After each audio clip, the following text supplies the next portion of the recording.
You had a plenty money, money to get me some money, money. Had a money, money to get me some money. So we're here in the studio with a downtown entrepreneur. It's Brandon Rison, owner of Oddfellows Fine Books and Collectibles. How you doing, Brandon? Just fine. How are you? I am excellent, excellent. Thanks for joining us. Thanks for having me. Now, you're a relatively new business owner, and you guys have a really cool business down there. Tell us about Oddfellows.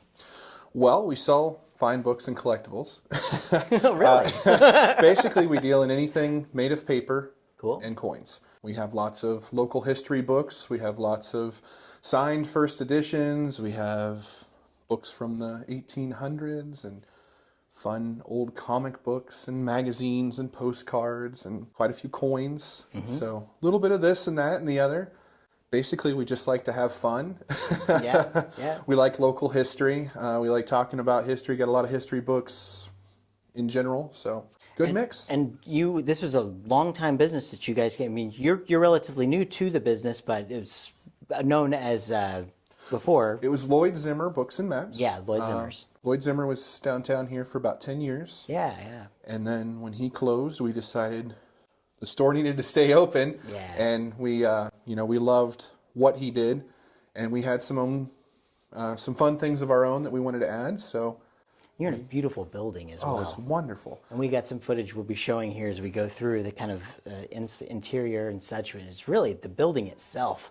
And these buildings downtown are very historic, so it's the perfect place for what you're doing. It certainly is, and that's where we got our name. Yeah. That's the Oddfellows Hall. The third floor was originally where the local Capiola chapter of the Topeka Oddfellows met, and we decided that since we're not normal, and most people who collect as avidly as we do aren't quite normal. Oddfellows. Normal people scare me, really. Of course, they do. They're not normal.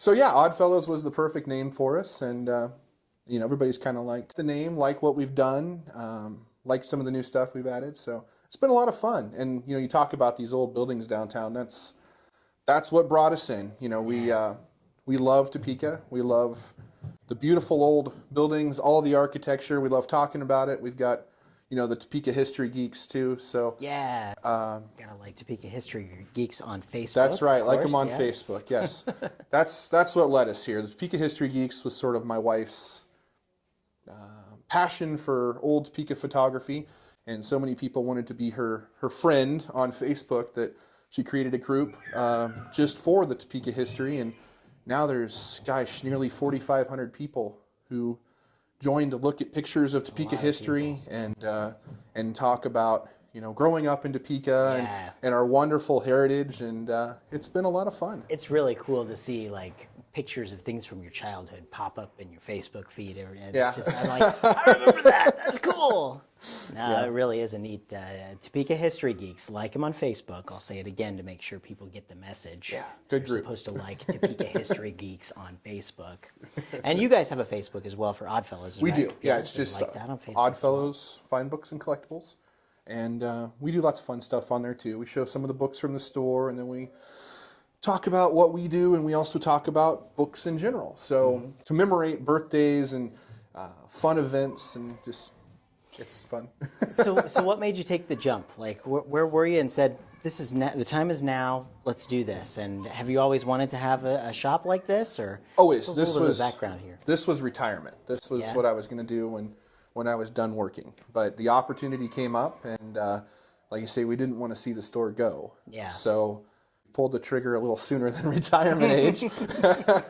And it's been a labor of love. Sure. But we're happy to be here, and got no intention of stopping well past retirement age. So That's right. haven't that's worked right. a day since we bought the store. Well, that's what you really have to do, and I think it's all about finding something you really like to do. And I think the community, there's such a rich history in Topeka. Oh, certainly. What are you, as far as local? Now I know you sell all kinds of stuff that people all over the world are buying stuff from your store, but just the local Topeka part of that, like what have you found that's been intriguing to you the most as you've been exploring Topeka history?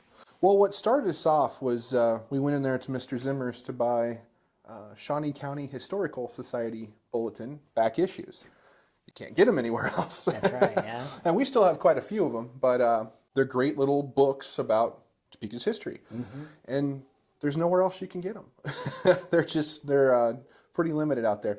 And the Historical Society used to, and I don't know if they still do, but they put them out like every year. Yeah. For anybody who doesn't know, the Shawnee County Historical Society put out an annual bulletin from, I think, 48 all the way up until 2011, and it was a book, and it talked about a specific subject, whether it be Gage Park or Oakland or what the home front did during the wars. Yeah. And they're great. They're well written. They're very informative, and that's sort of what got us hooked on history. And from there, we've read so much other local and regional history. We try to keep a few new books in the local and regional history department, some Bleeding Kansas and some of the early homestead kind of books, all the way up to stories of local Vietnam veterans and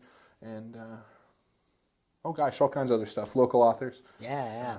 It's pretty exciting stuff. I mean, and we learn a lot of national big history, when we're growing up in school. Of course, yeah.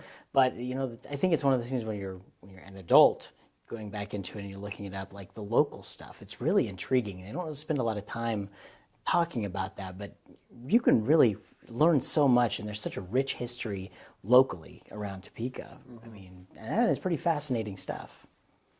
I agree. Yeah.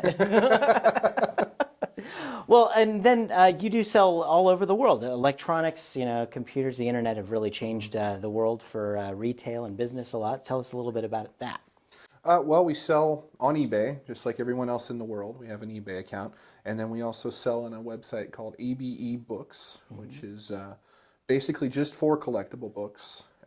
But there we sell, like you say, all over the world, all around the United States. We sold books to Australia and Europe and a few in Asia and everywhere. That's pretty cool. Yeah, it's amazing how small the world becomes when you start doing things on the internet. Yeah. We're all the same. Is that, and how do you get the inventory for the store? Like, do you just come across certain things and you buying them online and bringing them here, or how does that work?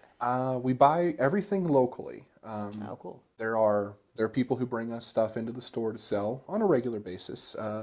We go out to auctions and garage sales, and people call us all the time and, hey, I have all these books. Are they worth anything? Well, let me come look.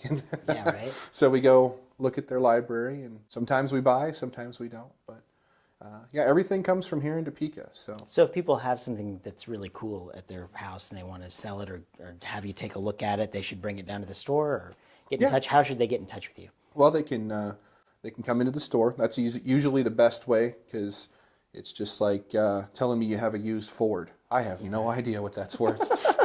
Without seeing it, it's very hard to give a price on any kind of a collectible. Sure. Condition's important, and then there are different editions and years with the books. So without seeing it, I just can't price it. Yeah. But if you can't come into the store, you can go to our Facebook page, contact us that way, or you can call us in the phone book, but it's 785-235-1181. Here on the screen. Isn't it magic, right? And so tell people your store hours so they know when you can come in and see you. Sure. We're 10 to 5 Monday through Friday, and then we're also there 10 to 3 every Saturday for those of you who work. Yeah. So, of course, people, they like Talk About Topeka on Facebook. They like Oddfellows on Facebook. And, of course, the Topeka History Geeks. Yes. They like that on Facebook, too, now after this interview, right? Good, hopefully. Yeah, They it doesn't cost anything to like it, and that's always nice. And it is a lot of fun. People discuss what they did growing up. People discuss everything on the Topeka History Geeks. I really like it. I've been on it since, I think, right toward the very beginning of it. Yeah. And it just keeps me informed about, little bits and pieces and what people find in their basements. And that's really cool. Well, and the more people who join, the more stuff we learn. Every day I see something on there that I didn't know and that I haven't found in any of these books I've read. So it's a lot of fun. Everybody can learn from each other. So, yeah. Well, thank you so much for joining us. I really appreciate it. Thank you for having us. Anytime, man. Anytime. Yeah. And we'll come down and see you again. We'll bring the cameras and we'll rickroll you down at the store with the cameras. Sure. Well, yeah. We've done it in the past. We'll do it again. So. Anytime. I'll shove a book back at you. Thanks so much, Brandon. Thank you, Chris. Yeah, and good luck, and keep going down to Oddfellows Fine Books and Collectibles, folks.